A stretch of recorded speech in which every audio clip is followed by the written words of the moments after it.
All right, welcome back to Jonesycast. Hey, I'm Jonesy. This is the cast. Please like and subscribe if you want to like and subscribe. If you find the content useful, if you don't, that's cool too. Hey, basically what I do is go through Reddit and do video responses, dating advice, relationship advice, etc. So let's get into it. User fill in the Bianks 13 minutes ago on dating advice. Can a man explain this? Why, yes. Yes, he can. I don't know what the explanation is going to be like, though.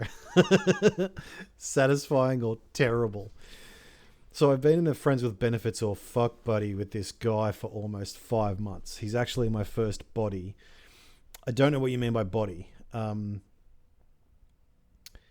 I only slept with him once. We don't see each other more often because we're very far from each other, but we text each other almost every single day. But as time goes by, he became flaky. But I get him and I are not a thing, so it's totally okay. I never thought of like expecting something more with the both of us because we both don't want a relationship. He even told me not to date him because he said he's not worth it and encouraged me to date a woman. But sometimes he talks about me moving in with him like... But I must admit I'm starting to get attached to him, LeMayo. You're a fucking banana, mate. This is crazy. This is crazy. I love it.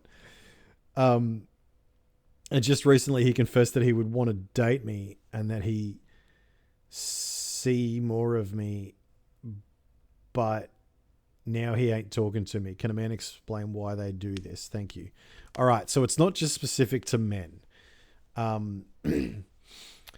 Let's go through this. I've been in a friends with benefits or FUBU with this guy for almost 5 months. He's actually my first body, but I only slept with him once. Okay, so you've slept with him once in 5 months. I'm going to be honest with you. If it was recently, that's probably why. Because he's interested up until he gets it, and then he makes an assessment on whether what he got is worth it. And then he makes a decision from there. We text each other almost every single day, but as time goes by, he became flaky. Okay.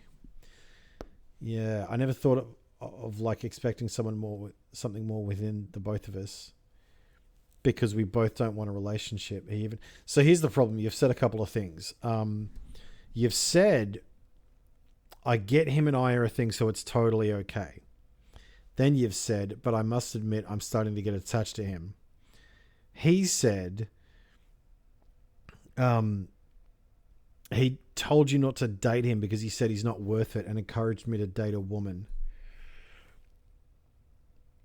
But sometimes he talks about me moving in with him. And he confessed that he would want to date you and that he sees more and see more of you. But now he's not talking to you. Can a man explain why they do this? Yeah, because he doesn't know what he wants. I mean, that's the issue. He doesn't know what he wants. Listen, I don't listen to what people say. I watch what they do. Because what they do tells me what they want. What they say tells me what they think they want, or what they want to want, or what they want to think they want. Whatever it is, it's not what they want, unless it aligns with their actions. Okay. So it seems like you're starting to get attached to him. I think you're getting attached to him because he's there. He's familiar. He's actually my first body. I don't know what that means. Does that mean your first somebody, your first anybody? I mean, if I was in your position, I would stop seeing him unless you're willing to or able to deal with the fact that he's probably going to, if not already has, slept with someone else. And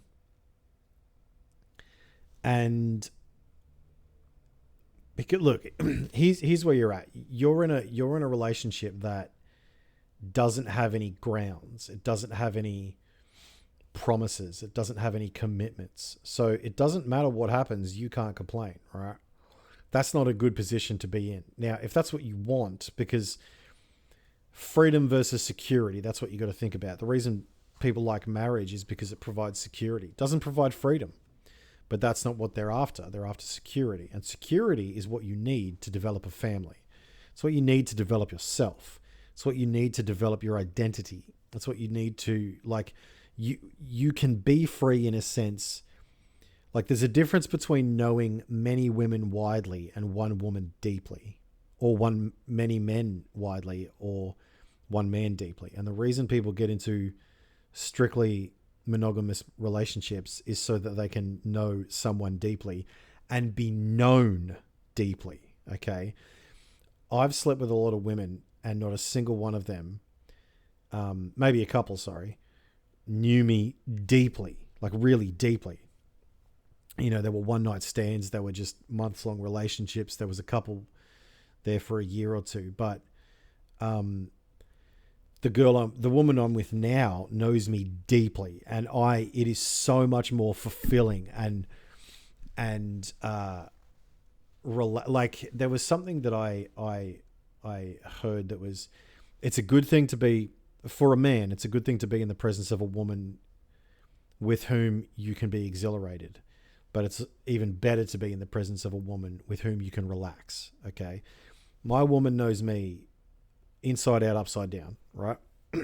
And that's what I like. I like being known that way because I've also been known widely, and it didn't fulfill me, right? So, I mean,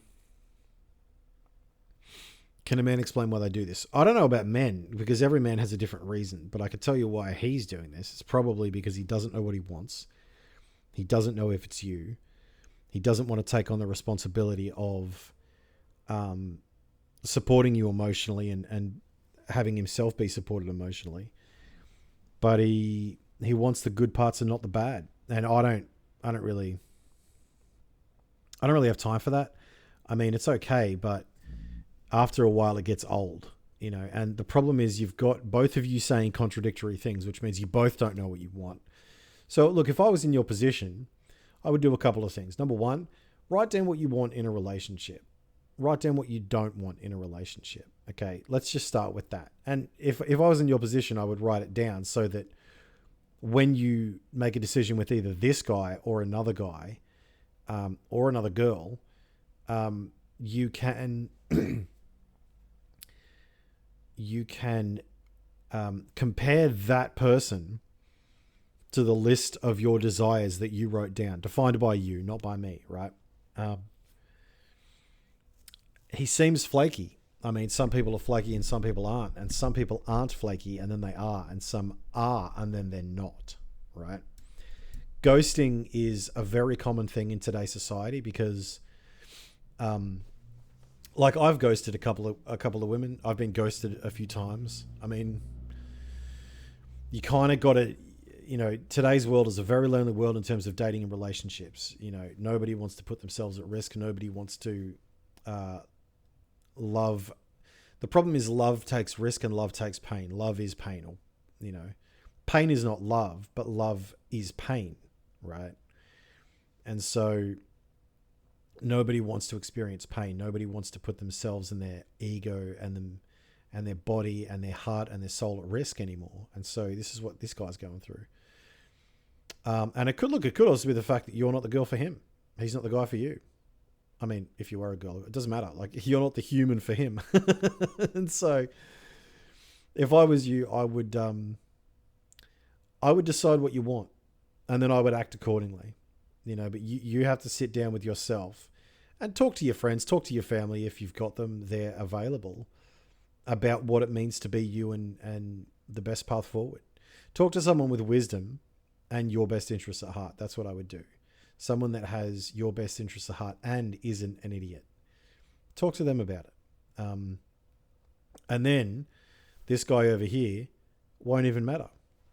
So, look, I hope that helps. A bit of a short video today in terms of that, but good luck.